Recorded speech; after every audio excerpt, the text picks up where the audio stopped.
উল্লাসিত জনতা সেখানে ঢুকে পড়েছিল। এখানে ভালো মানুষ ছিল, খারাপ মানুষ ছিল, ছিচকে চোর ছিল, টোকাই ছিল, তারা এগুলো করেছে। কিন্তু আমি দেখে অবাক হয়েছি, মাঝে মাঝে অনেক ভালো ফ্যামিলির ছেলে পেলে অথবা নামাজি, দেখে প্র্যাকটিসিং মনে হয়, তারাও এরকম ছবি স্বৈরাচারের পতনের ঘোষণার মধ্য দিয়ে পুরো বাংলাদেশ, পুরো লাল সবুজের পতাকা, পুরো 18 কোটি মানুষ আনন্দ উল্লাসে ফেটে পড়েছে।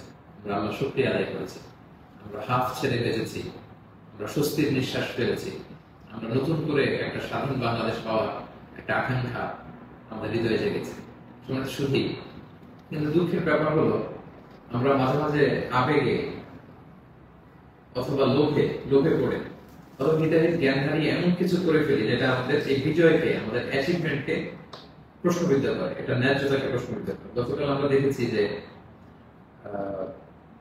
উল্লাসিত জনতা তারা জাতীয় সংসদ ভবনে ঢুকে পড়েছে, গণভবনে ঢুকে পড়েছে। সেখানে যে লুটপাট, চুরি, যা বলা যায়, এগুলো সব ধরনের কাজগুলো করেছে এবং এগুলো কিন্তু লাইভ ব্রডকাস্ট হয়েছে, বিশ্বব্যাপী ছড়িয়েছে। আপনারা আসলে কি মেসেজ দিলেন? আমাদের দেশের ছাত্র জনতা কিছু, তারা কি লুটপাট করে? যারা ক্ষমতা ছেড়ে পালালো তারা তো এটাকে ইন্টারন্যাশনালি প্রোপাগান্ডা বানাবে যে দেখুন কিরকম লুটপাট, চুরি, আক্রমণ, এগুলোর মধ্যে দিয়ে তারা গণভবনকে দখল করছে। তারা একটা ইস্যু বানাবে। সো এই ব্যাপারটাকে আমি খুবই অপছন্দ করেছি, খুবই। আমি বলবো না যে শিক্ষিত ছাত্র জনতা এমন করেছে, যেহেতু উল্লাসিত জনতা সেখানে ঢুকে পড়েছিল। এখানে ভালো মানুষ ছিল, খারাপ মানুষ ছিল, ছিচকে চোর ছিল, টোকাই ছিল, তারা এগুলো করেছে। কিন্তু আমি দেখে অবাক হয়েছি, মাঝে মাঝে অনেক ভালো ফ্যামিলির ছেলে পেলে অথবা নামাজি, দেখে প্র্যাকটিসিং মনে হয়, তারাও এরকম ছবি দিয়েছে। কেউ গণভবনের বালিশ, কেউ চেয়ার, কেউ টেবিল, কেউ পাঙ্গাস মাছ, কেউ ফ্রিজের খাবার, যে যেরকম পেরেছে পরিলুট করেছে। তার এটা আমার চোখে এসেছে এবং গণভবনের নেম প্লেট নিয়ে আসছে। তো এই এতটুকু বিবেকবোধ বা চিন্তা শক্তি কি আমাদের নাই যে এটা তো রাষ্ট্রীয় সম্পদ, নিজের সম্পদ না, এটা তো ভাগবটওয়ালা হচ্ছে না। আপনি যে গণভবনের চেয়ার নিয়ে আসলেন, 3 মাস পরে যে আমাদের নিজেদের ভোটে নির্বাচিত আমাদের ট্রু লিডার যিনি হবেন, আমাদের প্রধানমন্ত্রী, তিনি কোথায় বসবেন? তার চেয়ার তো আপনি চুরি করে নিয়ে আসছেন। তিনি থাকবেন কোথায়? তার বালিশ তো আপনি নিয়ে আসছেন। একটা বালিশ নিয়ে এসে, একটা হাঁস নিয়ে এসে, একটা কম্বল নিয়ে এসে আপনি আসলে কতটুকু লাভ করতে পারলেন? কিন্তু গোটা বিশ্বকে আপনি একটা নেগেটিভ মেসেজ দিলেন এবং আমাদের এই বিজয়কে আপনারা প্রশ্নবিদ্ধ করলেন। এটা অনেক বড় ভুল আপনারা করেছেন সম্মানিত ভাই, যারা এটা আপনারা করেছেন।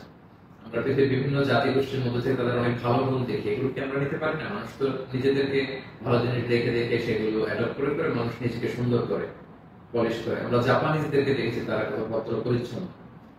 অলিম্পিকে তারা খেলা দেখতে যে স্টেডিয়ামের মধ্যে দর্শকেরা যখন খাবারের প্যাকেট, চিপস, পানির বোতল, টিস্যু ফেলে দিয়েছিল, তারা অন্যান্য দর্শকদের মতো স্টেডিয়াম ছেড়ে চলে যায়।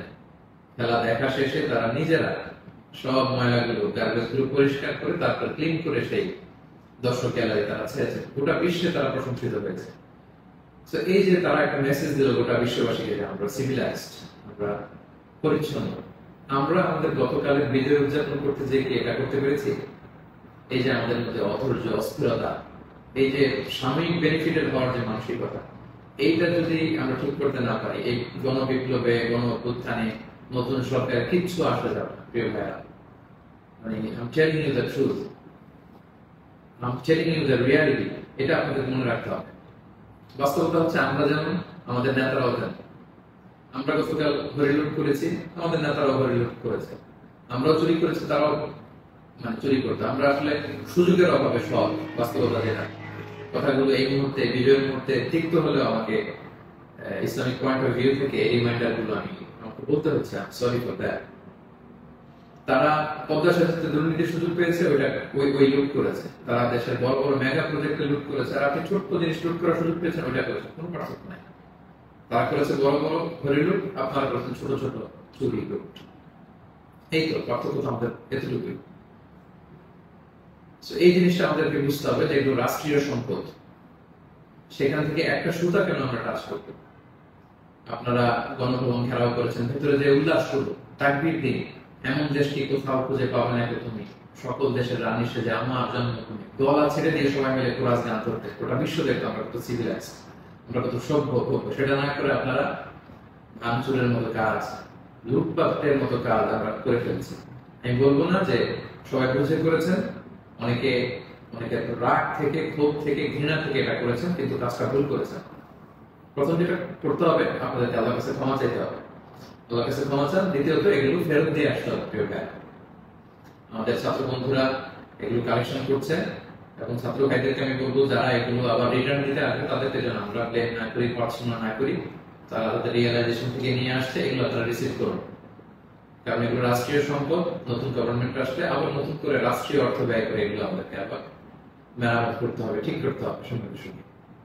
এবং একজন মুমিন এই কাজ কখনো করতে পারে না, একজন বিশ্বাসীর সাথে এই ধরনের মাইন্ডসেট অ্যাটিটিউড যায় না প্রিয় ভাই বোনেরা। ছোট একটা হাদিস বলে পয়েন্ট আমি শেষ করছি। খাইবারের যুদ্ধ থেকে রাসূল সাল্লাল্লাহু আলাইহি ওয়াসাল্লাম সাহাবাদেরকে নিয়ে ফিরছিলেন বিজয়ী হয়ে। আপনাদের মনে থাকবে কথা, ইহুদিদের বিরুদ্ধে এই যুদ্ধ হয়েছিল, সপ্তম হিজরির ঘটনা।